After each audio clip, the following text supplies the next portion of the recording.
woman, see how high she fly. So you got into acting almost accidentally. Given your resume mostly in horror, what did director Bob Easley see in you for Alice that you think got you the part? Oh, that's kind of funny.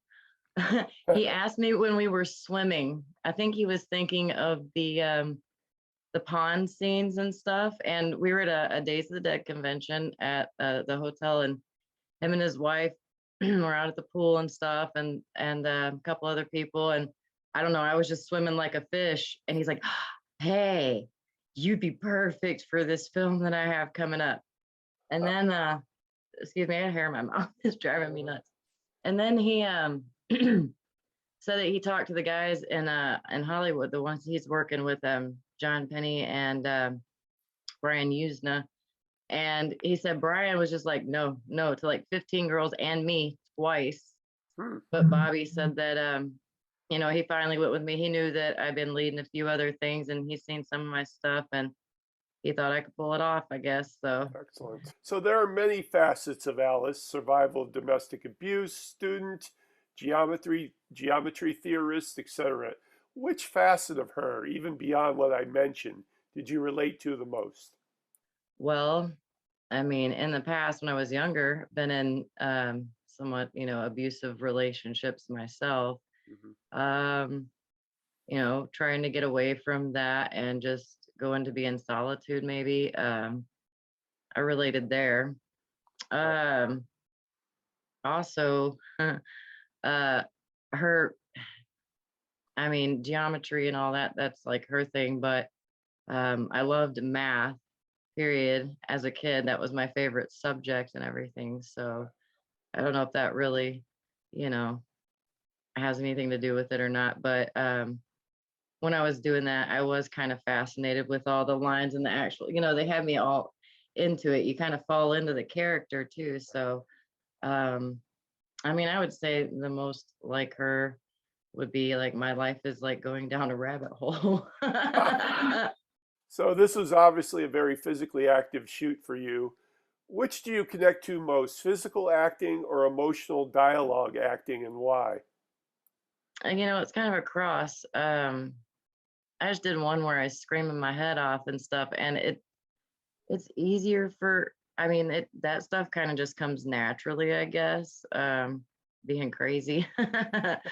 But you know, the dialogue, going back to my very first film where my character was very intellectual, and she had I mean, it was like, dang, I had paragraphs just to memorize.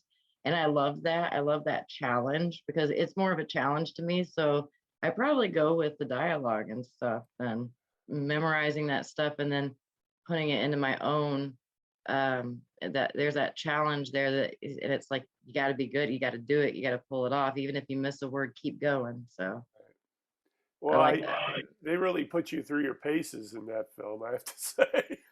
Oh my goodness. There's You a went for, lot you didn't even see because we really probably shot two films because they had to do a lot of rewriting and stuff because they would send some of the footage to the guys out in Hollywood, and they would be like, no, we need to switch, we should switch this around, do this, do, and so like, but I filmed for 2 years. Well, 2 years I had to keep my hair, at least 2 years it was, short for continuity. So I had to keep getting my hair cut. I had to keep cutting my nails, and anybody that knows me, I keep them long most of the time. So um, it was a process, but we were all in it, and it was great teamwork, I think. So it took a while, but we had a lot of footage. So there's stuff that you won't see until you see the deleted scenes. Like there was a scene, I guess I could tell you, where I came out of the water with the dagger, and so I was in it. I had to hold my breath, and I'm underwater, and I had to wait for the water to settle and the bubbles to stop before I could come up in the dark, mind you. And I just seen a water moccasin right before that, and I'm like, oh.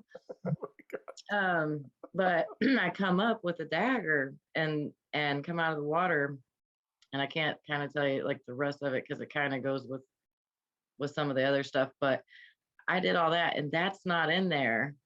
there are many definitions of witches in history and society. What is empowering for women in your point of view regarding the characteristics of being a witch? I've been called a witch before, but I'm not. um, I hear that there's good witches out there too. And so I think that they all shouldn't be condemned. And as far as empowering, I don't know. I would never dabble in witchcraft myself because I don't know.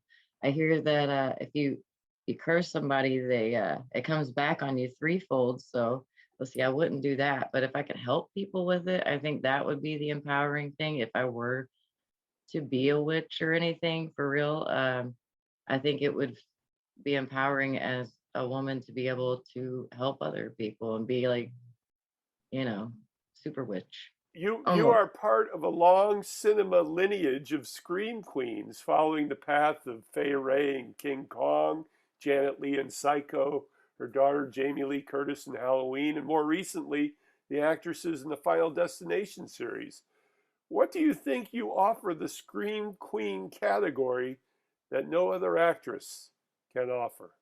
I do a lot of the parts that a lot of women would choose not to do. And actually, like in Cellar Secret, a lot of women, he had a really hard time, the guy I was working with, to get women for those parts. Interesting. Um, and so I guess if you knew, that one was loosely based off of the Fritzl case, which was like a true story, and it was a really horrific story. And to play that character, um, I think that I can take myself to places that a lot of people can't and wouldn't be able to do. Um, I mean, that's about all. I mean, there's some other people out there that will do some of those things, but when it goes to the extreme, I push the envelope with it. I'm like, okay, this could get me some hate mail, but you know, I'll do this for my friend, and we'll see where this goes. According to your biography, your life took a turn at a very early age as you took on the adult responsibilities of marriage and children before even turning 20. And looking back, do you think this life path that occurred led you to your current status as an actor? And would it have occurred if it wasn't for the life that you have led and how it is? I'm glad in a way, I'm glad I had my kids when I was young, but I know that now as I'm older and almost 40 years old as of the end of the month, I know, big 40, but you know, I look back and I'm like, I would be a better mom, I think, now raising kids. As you get older, you get wiser, most people anyway. And um, I did a lot. I made a lot of mistakes being a young mom. But at the same time, now that my kids are grown, it gave me room and to be able to kind of do the things that I want to do, whereas I couldn't when they were younger. And if I'd have gotten tied down now and started having kids at this age, it would be slowing my career down. Right. So I don't think I would have had the capability of making my way the way that I am now and talking with people and networking and doing the things I'm doing with the mind of when I was 23 and more into alcohol, which I don't drink or anything now. I haven't for quite a long time, but when I was in that mode, I don't think I would have made as good of an actress. I hadn't had that life experience that I've had now. So I think everything worked out the way it has for a reason. So finally, if your fans want to meet you at the Days of the Dead convention, which booth will you be working at and what hours? Let's see. Hicktown Entertainment. They did the High on the Hog movie, a few others. I will be helping them out. Well, everybody knows the hours of the convention. Friday, I'll probably be there. I'm guessing around 6 p.m. And I'll be there Saturday, and I'll be around on Sunday too, but I don't know if I'll be working the table, but I'll be floating around. This is Patrick McDonald for HollywoodChicago.com. Copyright 2021.